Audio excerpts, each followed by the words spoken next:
Assalamualaikum warahmatullahi wabarakatuh, and very good morning to everyone. So, okay, let me check first if Dr. Hairun Nisa is already here. Yes, I'm Oh, here, yes. Dr. Okay, Abdul. I can see you now. Okay, Dr. Nur Alifah Fajaria and Dr. Husnul Khatimah. Okay, welcome to UBD SBE, though it is only virtually. So, but inshallah next time you can come here, okay, physically to Amin, amin, visit Allahumma amin. us, inshallah. All right, so we are about 2 minutes to start our uh, seminar here. All right, so I'm not sure who will be presenting. Are you all going to present? We have distributed the duty of presentation. All right, that's very nice. Okay. Well, let's see. Okay. All right. So we have participants here from both sides, from Indonesia as well as Brunei Darussalam. Okay, and I think okay, so okay, we can start now. Yes. Alright, Bismillahirrahmanirrahim. Assalamualaikum warahmatullahi wabarakatuh. And basically, though it is 12 p.m. in Brunei, but it is I call it very cloudy here in Brunei. So I think in order to obtain more barakah and blessing from Allah Subhanahu wa Ta'ala, let's start our seminar today with reciting Surah Al-Fatihah. A'udzubillahi minasyaitonirrajim. Bismillahirrahmanirrahim. Alhamdulillahirabbil alamin arrahmanirrahim maliki yaumiddin. Iyyaka na'budu wa iyyaka nasta'in. Ihdinas siratal mustaqim. Siratal ladzina an'amta 'alaihim ghairil maghdubi 'alaihim waladdallin. Amin. All right, Alhamdulillah, we are very blessed today with three speakers that are ready to share their knowledge with regard to Islamic finance. In particular, is about the disseminating a field experiment of Islamic nano finance project. This is something which is very interesting for us to get insight and more knowledge with regard to Islamic nano finance project. Okay. The presenters are Dr. Khairunisa Musari, and then Dr. Nur Alifah Fajaria, and Dr. Husnul Khatimah. Three of them came from Universitas Islam Negeri Kiai Haji Ahmad Siddiq Jember. Okay, it's a very a well-known university in Indonesia. Okay, let me introduce Dr. Khairunisa first. She is an assistant professor at the Department of Islamic Economics, Faculty of Islamic Economics and Business, Kiai Haji Ahmad Siddiq State Islamic University, or short to UIN Khas, ya, Jember, Indonesia. Uh, she is a prominent figure in Islamic economics, and if not mistaken, you were once listed as a 500 most influential women in Islamic finance. Am I correct, Dr. Khairunisa, ya? Masya Allah. Alhamdulillah. Congratulations. Congratulations. That will be, I mean, I think UIN Khas will be very proud of your achievement. Yeah, inshallah. And then she has also extensive experience in research areas, including sukuk, wakaf, fiscal, and monetary policies, and Islamic microfinance and nanofinance. She has also published numerous publications in reputable journals as a reviewer for national and international conferences. And oh, sorry, not 500, it is 300, yeah, 300 most influential women in Islamic finance. MashaAllah, congratulations. The second speaker will be Dr. Nur Alifah Fajaria, a lecturer at FEBI UIN-Khas, specializes in Islamic accounting for micro, small, and medium enterprises and business ethics as a member of the Indonesian Association of Islamic Economists, and she contributes significantly to the field through her research and publication. Welcome, Dr. Nur Alifah Fajaria. And the third presenter will be Husnul Khatimah, an assistant professor at the Faculty of Tarbiyah and Education. Focuses on English for economics and management of English education, with a background in education and international cooperation services. Dr. Husnul Khatimah brings valuable insight to the academic community. Mashallah, barakallah fikum for all of you. And now, I think without further ado, I will let, I'm not sure who will be presenting first, Dr. Khairunisa, perhaps? Yes, my Okay. All right. So I think we will start listening for presentation from Dr. Khairunisa Musari. And I just want to remind you that we will allow participants to, to have a Q&A session.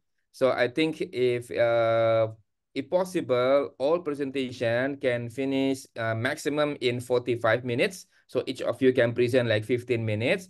And then the final 15 minutes will be the Q&A sessions for everyone that wanted to get more insight with regard to the Islamic nano finance and practices in Indonesia. I think I will let Dr. Khairunisa to lead the discussion.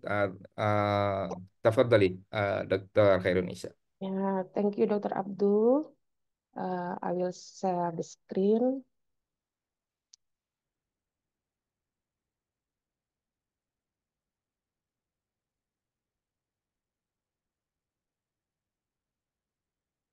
Hmm. Ya. Ya, Assalamualaikum warahmatullahi wabarakatuh. Waalaikumsalam warahmatullahi wabarakatuh. Excellencies, all management of Faculty of Islamic Economics and Business, UINHAS, particularly Associate Professor Dr. Ubaidillah Nafi as Dean of FEBI UINHAS. Alhamdulillah, he can attend our webinar this afternoon. And Excellencies, all management of UBD SBE, particularly Senior Assistant Professor Dr. Haji Masairol bin Haji Masri as the Dean of UBD SBE. Good afternoon all. Wishing you have a lovely Ramadan, and also for our brother sister in Gaza, Palestine. I think we have to have dua this Ramadan for them, and around the world. Wishing you have a nice Ramadan, and Allah give us His mercy and forgiveness. Thank you Allah for giving us His blessing so we can attend or join this UBD SBE webinar, a collaboration between UBD SBE and FEBI UINHAS with the title Disseminating a Field Experiment of Islamic Nanofinance Project. As opening for this presentation, let me to inform that this title took from chapter 2 of the book by Dr. Ahmad Rafiki and Brother Al-Fatih Gesan Pananjung from Bahrain.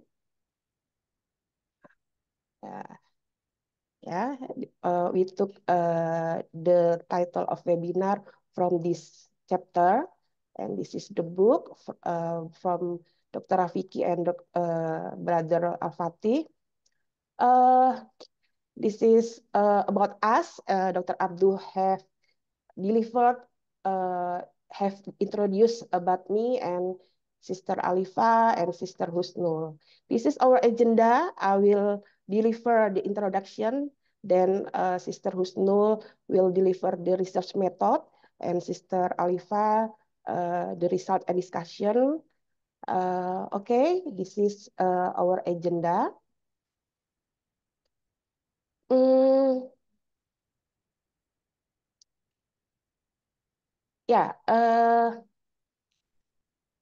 Worldwide, microfinance plays a key role in providing financial service to the poor.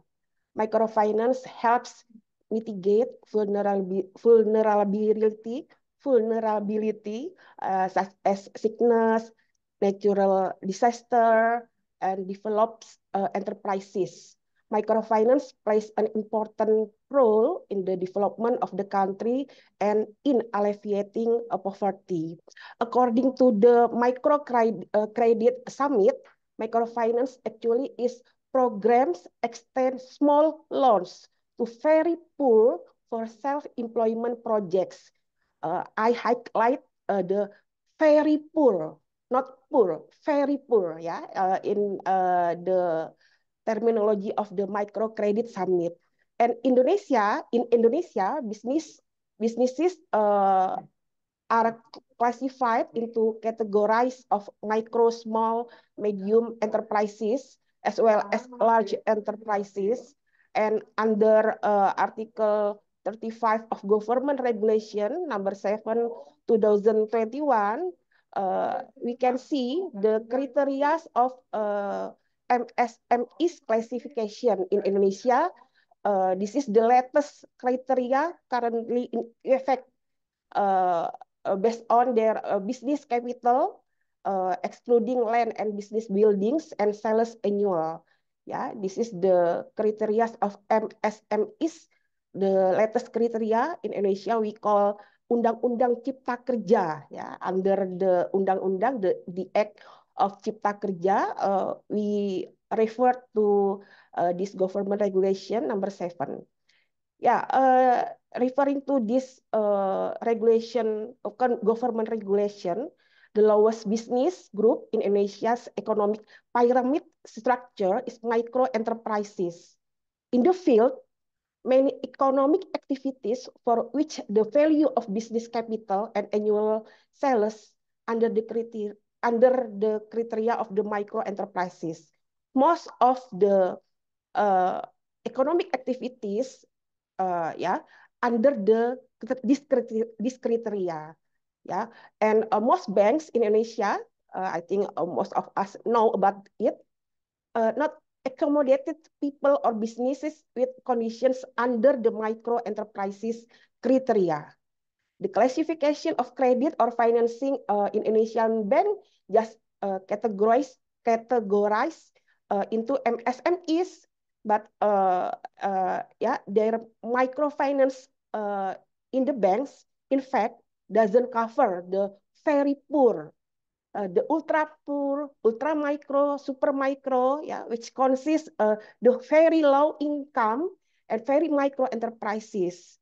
Yeah, uh, then the situation of these very poor, ultra poor people, which are neglected from access to formal financial institution. And actually, nano economy is a representation of the face of the people's economy in Indonesia. And nano finance also can address the gap of Islamic microfinance to encourage the existence of Islamic nano-finance as a new paradigm to fill the Islamic microfinance gap. We believe Qardul Hasan is a better contract. Uh, uh, Nano finance is actually not a new terminology, because some countries in the world, especially India, also Thailand, this is the common terminology. In Thailand, nano finance, pico finance is under central bank of Thailand. Yeah, this is the comparison between nano finance in India, Thailand, Cambodia, and Indonesia.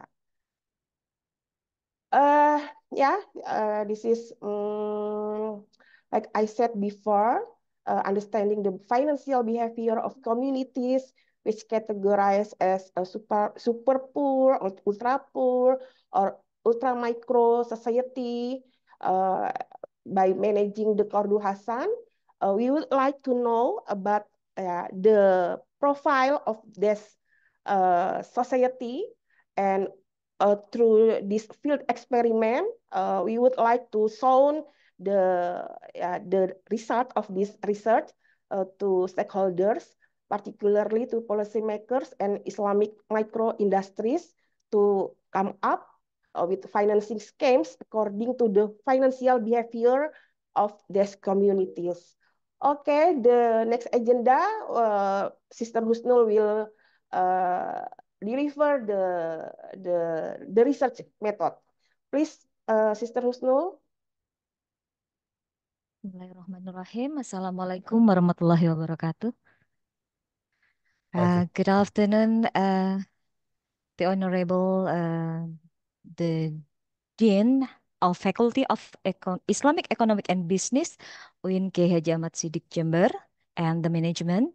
Welcome to Mr. Dr. Ubaidillah. Yeah. Thank you very much for attending these occasions.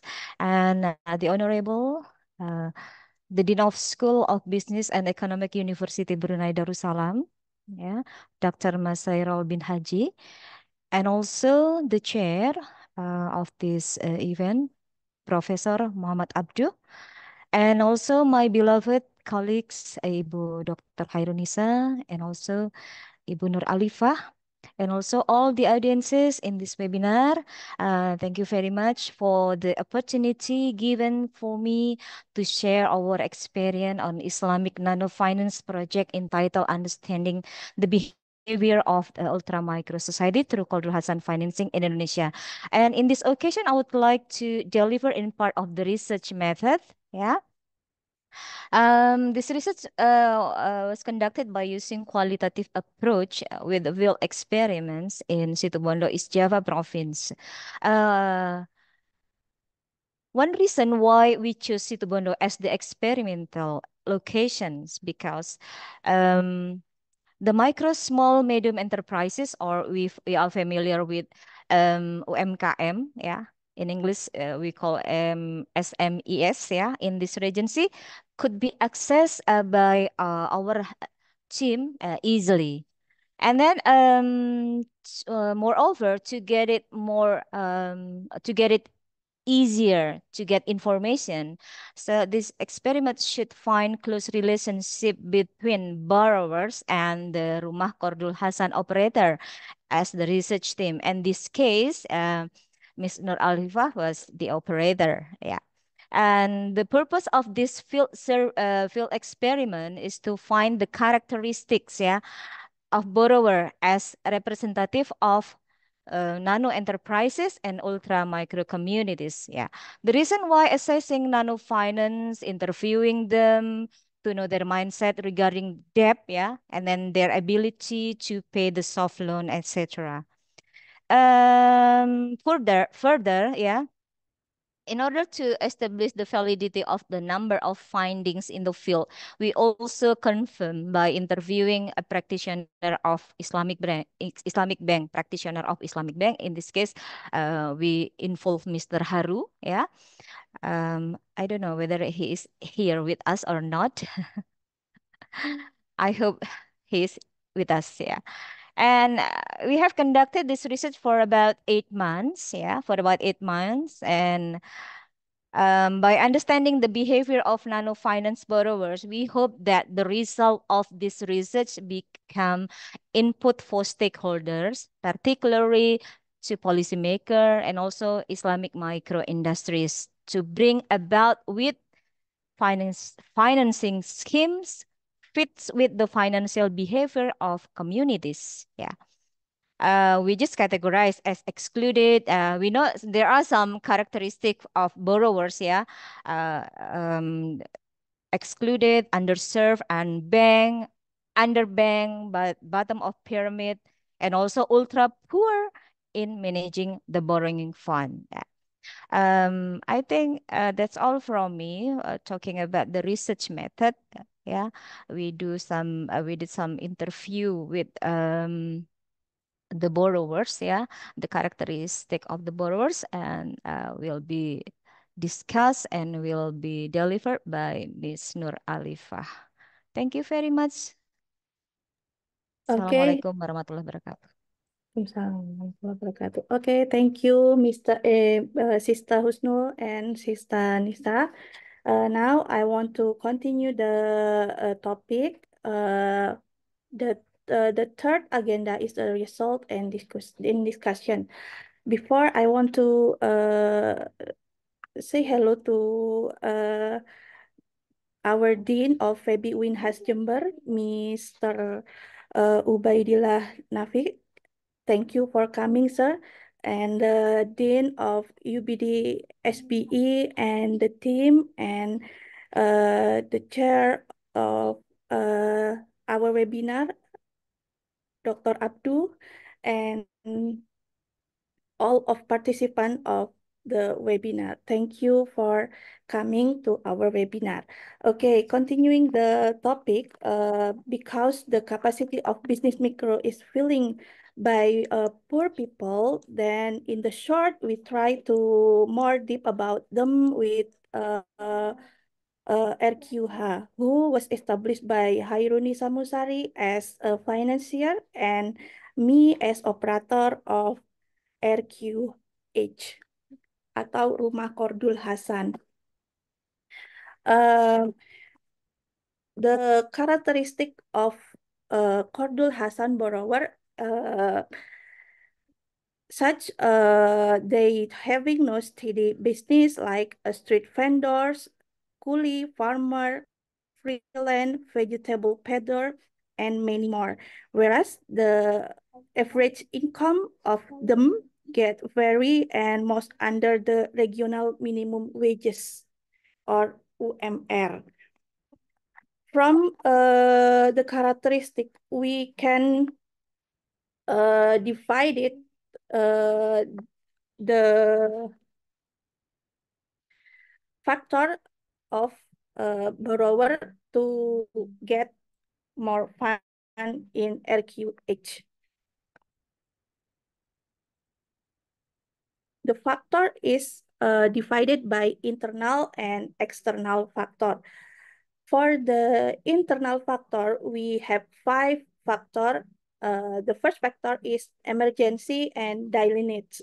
What is the emergency and daily needs? It's the important or daily need of the of the poor people that can ditunda ya, can ditunda, and then so they must fulfill the needs, and so because if they can't fulfill the needs, the result they have to insecurity in the human life. And the second factor is the helping the family. We know the poor people, many poor people, they have live in the same roof, start from parent, child, grandchild, and it causes a complicated economic problem. So some of borrowers, like women borrowers in our EQH motivation to help their husband who help their parents, they family to the economic problem. Based on information above, the borrowing behavior is based on the ultra group spontaneity in seeking the fastest alternative to solve the problem of life necessities. This indicated that communities characteristics as excluded and underserved, unbankable, and underbanked. BOP and ultra poor do not have some alternative choice in solving their problem.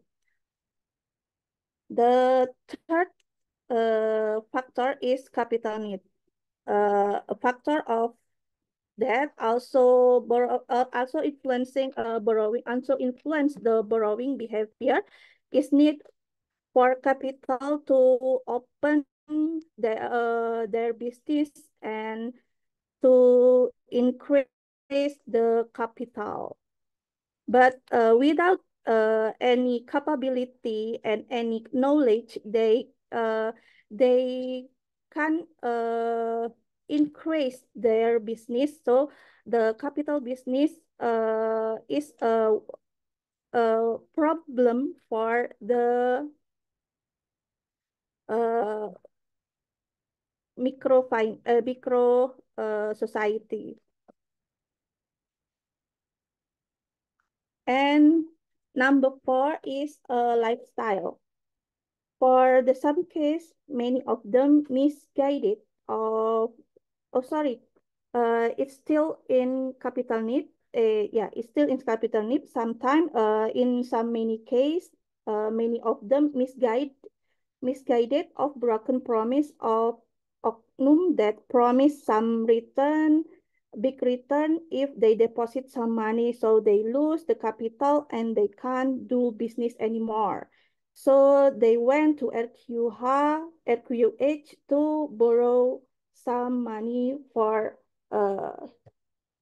capital. The lifestyle, the next characteristic of them is quickly satisfied with the result income they get. So they up their lifestyle to recognition from society. They never think about the future risk, and when they business down, they can't pay debt for the lifestyle. The last factor is debt and awareness. Lifestyle perhaps make number one factor for the uh, uh, debt awareness, because it takes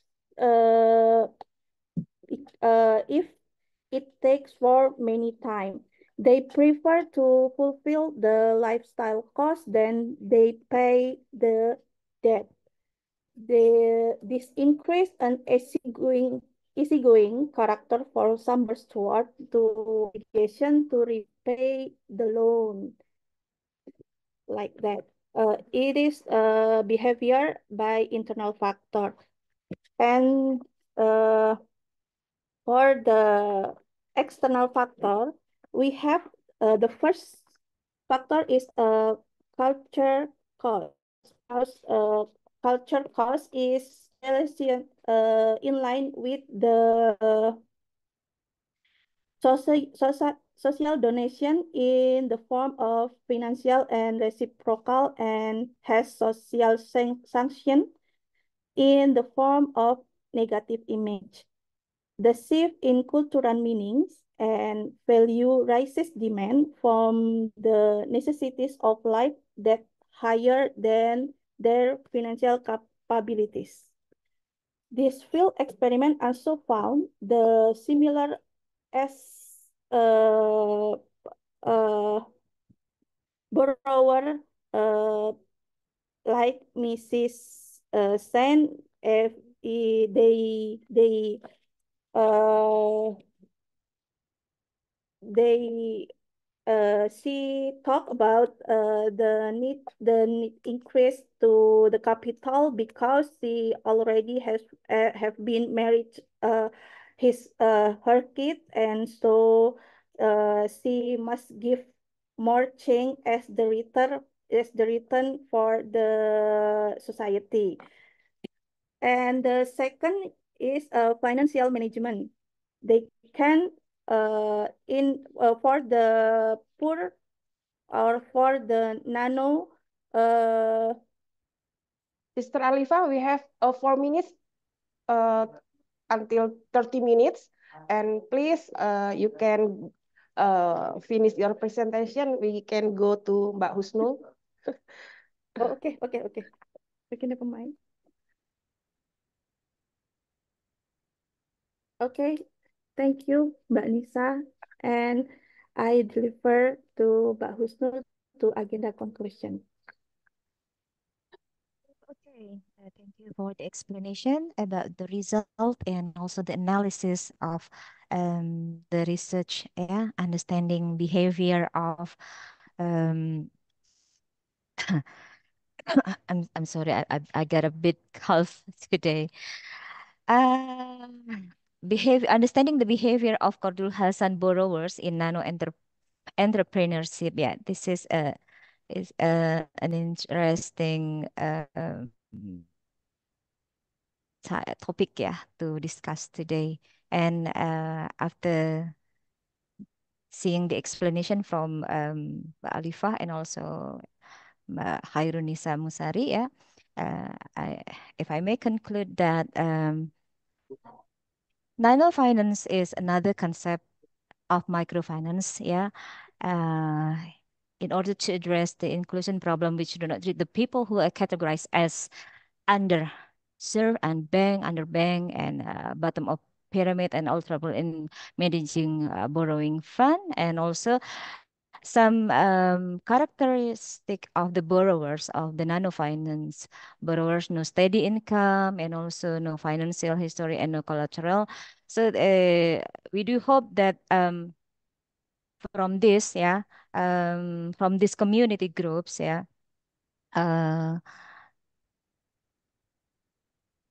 I mean, from the internal and external factors that has been explained just now, yeah, we do hope that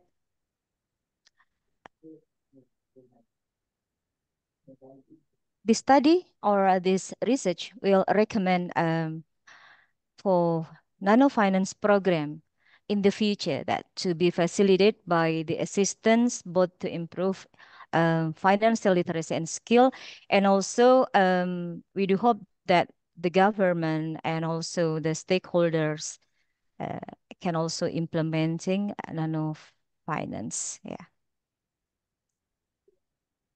So the source of funding for implementing nanofinance also must come from low cost funds, yeah. And we do hope that we have already got some apa ya, what we call uh, this this Qardul Hasan, yeah, Qardul Hasan House, Eric QH, yeah, it really helps the poor people, the ultra poor people, as a in some characteristic of borrower that have just explained, yeah. It really help the poor people that cannot reach, they do not have apa what we call underbank, ya, underbank seperti itu, mereka tidak memiliki rekening bank dan seterusnya, tapi it can be solved by Rumah Qardul Hasan. Yeah, that's all from me. I'm so sorry if I have some mistakes in delivering this result. Thank you. Assalamualaikum warahmatullahi wabarakatuh. Waalaikumsalam. Waalaikumsalam warahmatullahi wabarakatuh. Alhamdulillah, barakallahu fikum. Everything very smooth, inshallah. Before I forget, I want to greet also Professor Ubaidillah Nafi, the Dean for FEBI UINHAS. Apologies for not greeting you earlier, Prof. Ubaidillah, because I couldn't see you in my screen. So when you were mentioned by Dr. Khairunisa, I just realized that you are also attending this seminar. So I apologize for that. And then I think we can go for Q&A session, where instead of 15 minutes, we have 30 minutes, in fact. So I think there will be more questions to be asked. First, I think let me ask from the audience if there is any questions that you would like to address. Oh, there is one. There is one in the chat box here. Oh, from Denku Haja Saira. Well, she is actually Islamic microfinance lecturer in our Master Islamic Finance program in UBD SBE. So she's asking, can you kindly explain again lifestyle under internal behavior? So I think that was explained by Dr. Nur Alifah Fajaria, but of course, the two presenters can also add on some explanations when it is needed. And has this project proven successful to meet the needs of the participants? All right. So I think I would like to let the three presenters to respond for the Denku Haja Saira. Yeah, please. Mbak Alifa, Okay. you can Yeah. explain first. Yeah. Yes. Okay. The meaning of the lifestyle is quickly satisfy the lifestyle is gaya hidup apa ya? We can I can speak in English, but in Indonesia is gaya hidup and some of and more of the largest nano uh, community is has a lifestyle as for the recognition from society, like that. So the so I think is like lifestyle here. Has this project successful? No. We because the project is based on Ordul Hasan, so we have siap-siap for the lose our money for this project and we lose our money. Yeah, like that. Yeah, Okay, perhaps. maybe the meaning of Mbak Alifa, I would like to continue to explain. The 5 million can survive only until the 8 months. And because of that, we recommend to stakeholders that yeah, the source of the funding must from the low cost fund or zero fund. I mean, something like that, because yeah, they have no literacy skills, and because of that, the assistance for them must intensive, and yeah, the source of funding from the low cost fund. Mbak Uslu, maybe is it enough for you? Any I addition? think it's enough. It's already explained by you, I think. All right. So I hope thank you, Sarah, who will be okay for the answer. Because we have more questions, so I think we can move to the second question. May I know what are the consequences if the borrowers fail to pay back, from Nadia Aji? Okay, so anyone can respond? What if the borrowers cannot pay back? What will be the consequences? Yeah, Dr. Abdul, we can see the table from our slide. Most of them can pay back, but some cannot pay back and running away. Ya, apa, hilang. Tidak ada jejaknya, tidak bisa ditemui, something like that. Responsible, yeah. But yeah, we did this experiment to know about it, to confirm about our The behavior. yeah, something, yeah, and we can confirm about the profile of these borrowers, because with the 5 million, until 8 months, we have no the fund again. We cannot we cannot borrow the borrowers, because we have no money again for this project. I So we see. cannot lend the money again. Yeah. Yeah. Yeah, it's so empty. All right. Well, I think before we go to the next question by Ahmad Kurniawan, there are something that I would like to ask. Did you all manage to classify characteristic of those who are successful and non-successful in this project? No, not yet. Not yet. Yeah. So it's basically descriptive per se, yeah? Yeah. I see, I see. All right. So maybe next time you can get more Next time. grant. Yeah. You can get more Yeah. grant to Yeah. extend the research, Yes.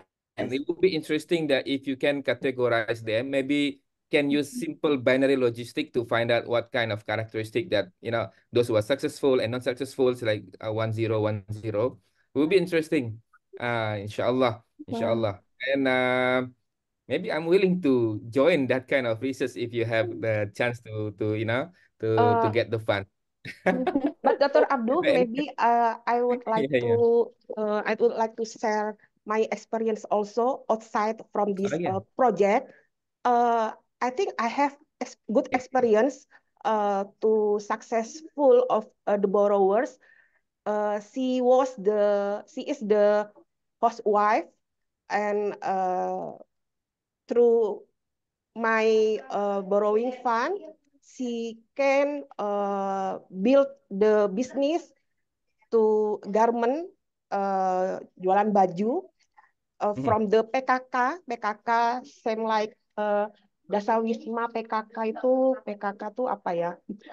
Uh, Community of Is the housewife from the Yeah. complex of yeah. host maybe ya in Indonesia. Hmm. Saw she sold the garment and now until now she have a business to supply the needs of the housewife in her complex, her village Community. also. You mean her community. Yeah. Yeah. All right. But okay, I think we can discuss further about that, but we still have more questions here. Okay, let's go for question from Ahmad Kurniawan. Based on your research, do you believe Qadr Hassan will be the best fund to alleviate poverty? How about the non-performing financing, I think, yeah? Non-perform financing risk. Number two, is it possible if infaq collected at the mosque channeled as a source of funding for Qadr Hassan? Okay, please, for all of you to respond.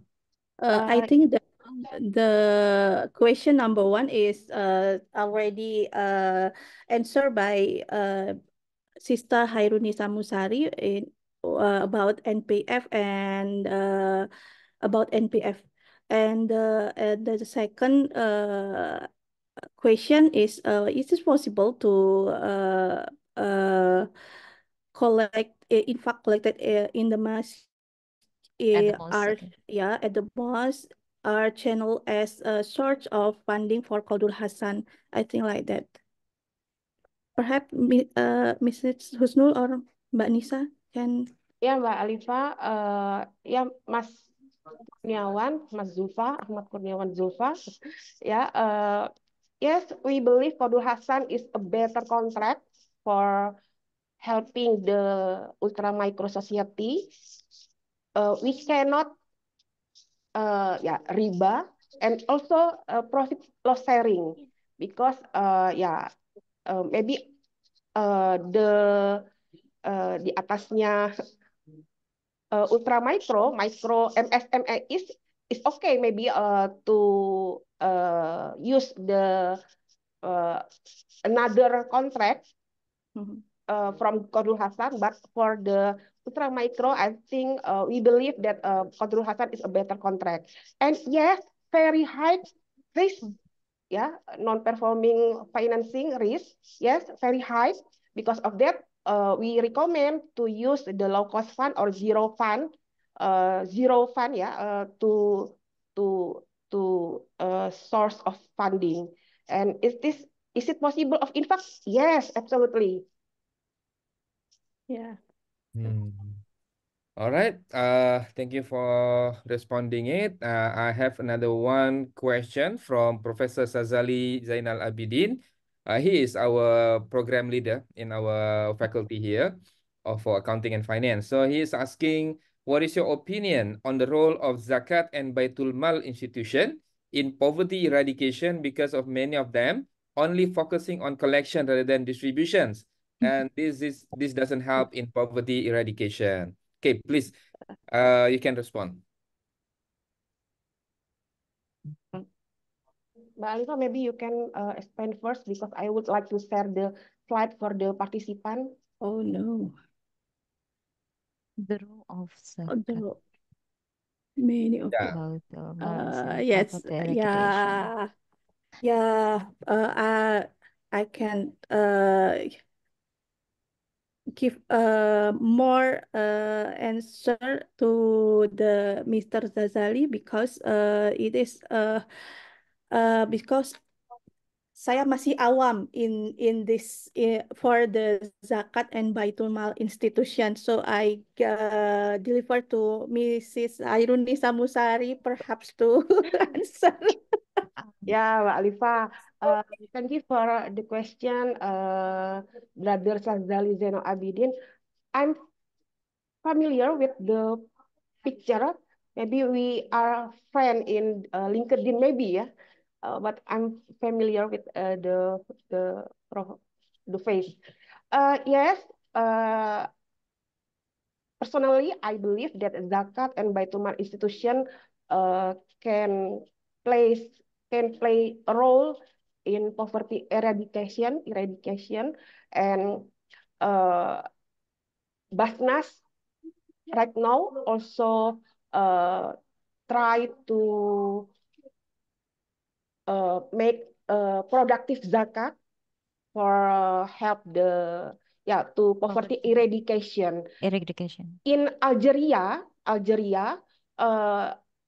zakat also as a source for funding the nano finance actually to poverty eradication, but in only 8 months, 8 or 11 years, I mean 8 or 11 years, the Ministry of Waqf decided to freeze the policy for a zakat to help to do poverty eradication, because most of the muzaki cannot pay back the fund from the Ministry of Religion or Ministry of Wakaf, yeah, as I remember, Ministry of Wakaf in Algeria, and this is also strengthen our project that nano finance borrowers, the character of ultra micro society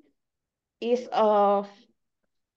vulnerable to pay back the fund. Yeah, this is the fact of our society, and I think Islamic finance must exist to help them. Yeah, that's it, Dr. Abdul.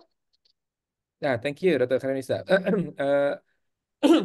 Maybe what you mean is mustahik that cannot pay back, not the Oh, muzaki. yeah, mustahik, I mean. Okay, all right, okay. Well, all right. Again, there is a question. Alhamdulillah. So, Assalamualaikum. What the difference between musyarakah and cooperation? Is cooperative the same as musyarakah or just a contract? Well, this is out of the topic. However, since you are all the expert in Islamic finance, I would like you to entertain, the Nadia Zahra. Nadia Zahra. After that, we go for the Inquisitor question again. Okay. Anyone can respond? Mbak Alifa, the differences of musyarakah and cooperation. I think cooperative cooperation. But Yeah, anyway, you can respond. Yeah. Cooperative in Indonesia means the institution, we call it koperasi. Yeah, and as long as I know, the cooperative in Indonesia also do some activities like bank, but the target is different. But the mechanism of cooperative in Indonesia get the collective fund and also distribute the fund for financing the member of the cooperative. Yeah, and the differences between musyarakah and cooperation, yeah, I think it's almost similar, musyarakah, mudaroba, but the position of the mudarib and also the financier is different between musyarakah and mudaroba. But the substantiation of this contract is, I think, a similar cooperation. Yeah, betul. All right. Any additional information from Dr. Husn Fatima, maybe, or from Dr. Nur Alifa? It's enough. Bisnis Yeah. Indonesia is All right. Thank you so much. Well, there is a follow-up question from Denko Hajasaira. Do you set any certain regulation for the Yeah. participant before receiving Qadil Hasan Fund from your Rumah Qadil Hasan, right? And Yeah. do you mind sharing what percentage of the participants that refuse to pay back, that missing in action, MIA, run away? Okay. Mbak Yeah. Lisa, I have no set regulation for the participant before receiving the Qardul Hasan, and because uh, uh, uh, based on our communication between me and Mbak Nisa, if we have we if we set some regulation, it makes the borrowers kesulitan to borrow in Rumah Qardul Hasan. So we can set any regulation. And you mind the sharing? maximum fund only 1 million. Yeah, only 1 million. Yeah, And we can share the fund to each borrowers. Maximum is 1 million.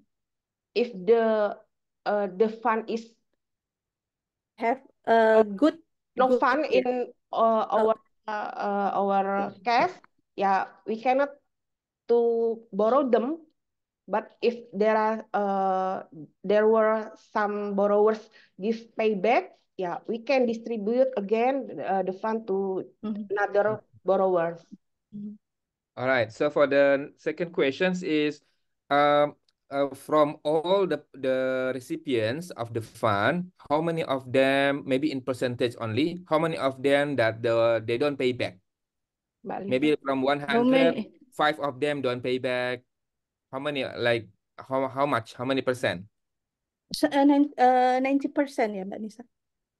I think it's 90% because Nine just zero? only one. Yeah, because just only one borrower can pay back the Can pay fund. back And totally. yeah, totally. We have eight borrower, and 8 borrowers and only one person. only one person is can back the fund, because I think he is amanah and Siddiq. Masya Allah. Yeah. Hmm. Masya Allah. Like in Very Al-Quran, interesting. like in Al-Quran said about the people who yeah, about regarding the debt, only orang-orang beriman who will, yeah, something like that. It's ya ayyuhalladzina amanu aufu bil uqud, that they can fulfill their promise to pay back. Yeah. Masya Allah. So Yeah. 90% basically Yeah. don't Eh, pay back the and Base. Dr. Abdu, we can we were not give the when you can pay back the money, it depend on the borrowers. They can give back 1 month, Mhm. 2 weeks. Yeah, 2 weeks. It depend on the Uh, capability of them. cap- uh, the capability of collection, yeah, but uh, the, The capability of fee. them to pay back the the- money uh, fund. uh, I see. Masya Allah. So maybe for the last question, I also I posted my own question. So what are the challenges and what are the opportunities do Islamic nano finance projects that you basically have done? Yeah.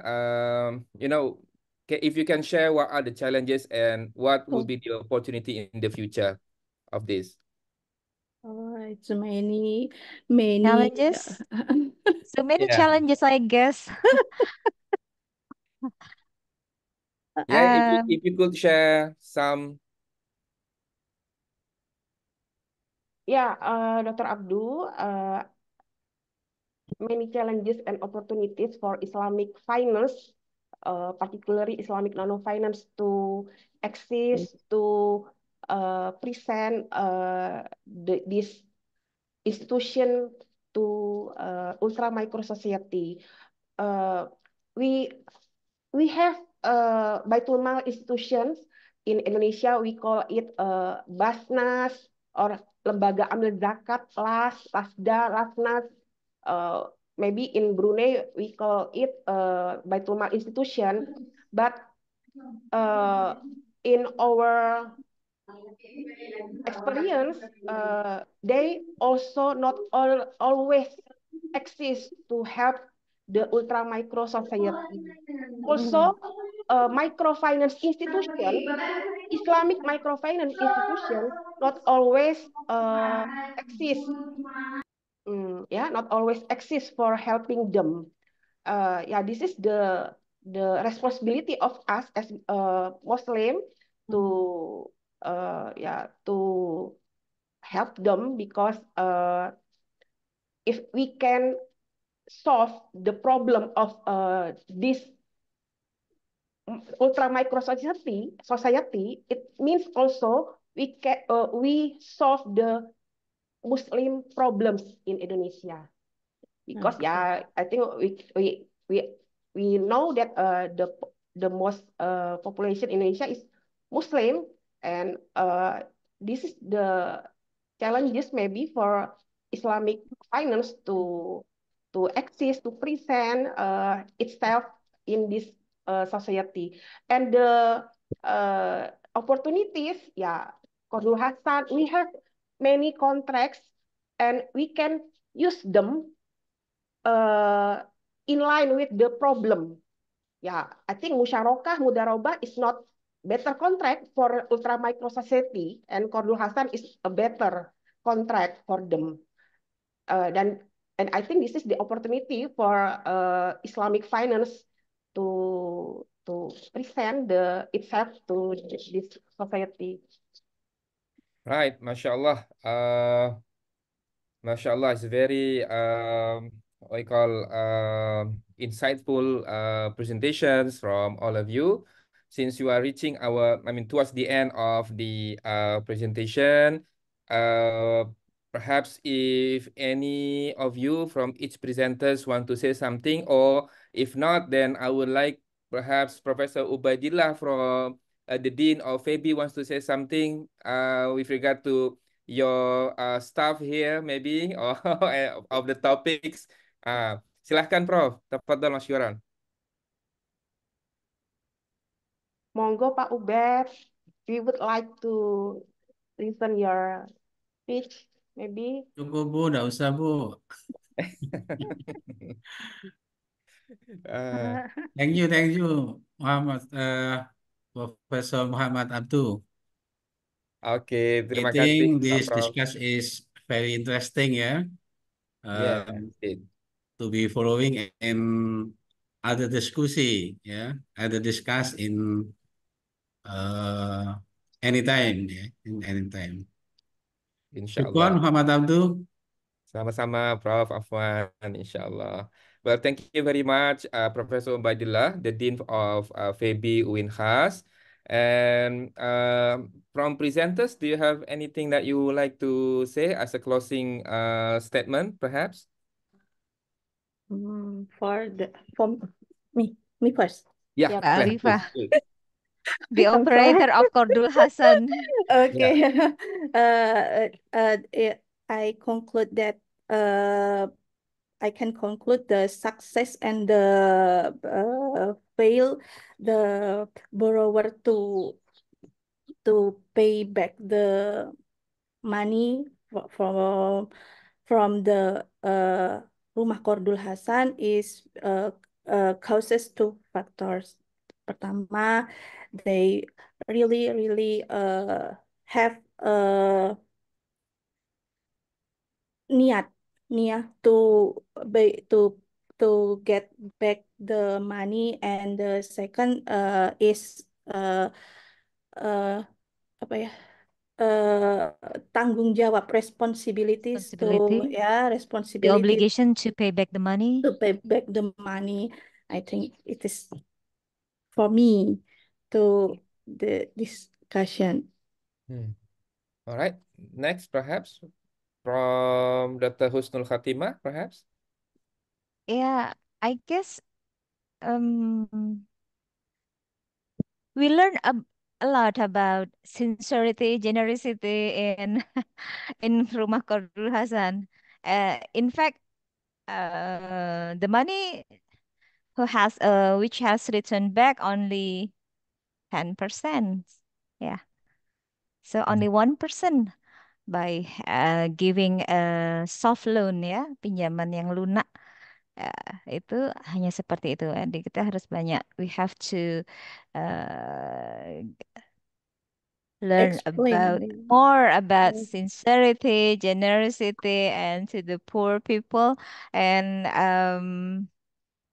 it is very amazing. Actually, when I was involved in this research, I didn't do very much, but the one who has an important role in this research was Miss Nur Alifa and also Dr. Hairunisa. Yeah, then it's amazing people. I guess there are amazing people who really um, care, yeah, about uh, these communities. Yeah, they found some characteristic of the behaviors of the borrowers. Yeah, they can classify and they really both of them really care and betul-betul penggiat ya di UMKM ya, in MSMEs ya, for Miss Nur Alifa especially. And I believe that Ibu Hairunisa is really an influence woman for Islamic finance. Yeah. That's all from me. Thank you very much for the chance given for us to present our research, Mr. Welcome. Abdul. And maybe Dr. Khairunisa now? Yeah, we have 1 minute only. Yeah.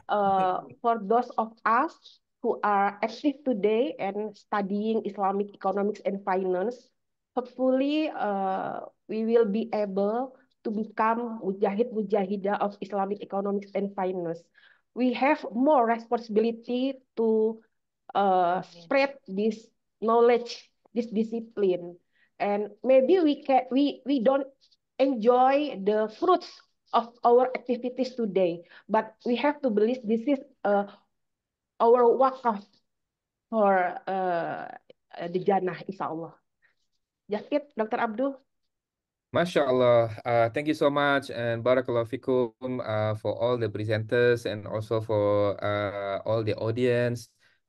Indeed, that we have very fruitful discussion, insightful information from all the presenters. Thank you very much once again. And I think also thank you for the operator, Mr. Frankie. I think Dr. Khairunisa also communicated with Mr. Frankie and all the UBD SBE staff and students attending these sessions. Thank you so much to all of you, as well as, of course, from the FEBI and from Indonesia side. I think we can, repeat, this kind of discussions so that we can get more knowledge from both sides, from Brunei side as well as from the Indonesia side. So inshallah, in the future, we will do this kind of collaboration again, inshallah. And yeah, I think that's all from me as a moderator. Again, thank you very much to all of you. Barakallahu fikum, and see you again, inshallah, next time. With regard to the certificate for presenters, I think you can communicate with Mr. Frankie, yeah. I think Thank you Mr. very Frankie much. will communicate with you later, inshallah. We apologize that we cannot present today here.